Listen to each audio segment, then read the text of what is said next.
Ассалаумағалейкум қазақ елі. Міне Түркияда ең үлкен мешіт Адана қаласында, ескі мешіт. Міне кеше Қазақстан батысынан, солтүстігінен, оңтүстігінен, шығыстан келген жігіттер тұр. Достар, міне бүгін бірінші делегатымызды жолға шығарып саламыз. Жолыңыз болсын. Иә. Иә, достар, міне осы қасиетті Рамазан айында Алланың қалауымен тарихта мынау бұрынғы алаш қайраткерлердің ізімен Мұстафа Шоқай кезінде бірінші Түркияға келген, советтерден кеткенде.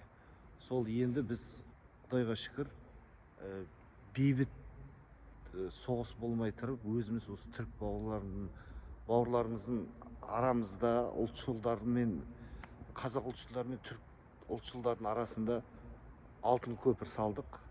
Болашақта осы көпір күшейіп, қазақ жас ұлтшылдар жылына 1-2 рет осындай кездесулер өткізіп тұрамыз деп үміттенеміз.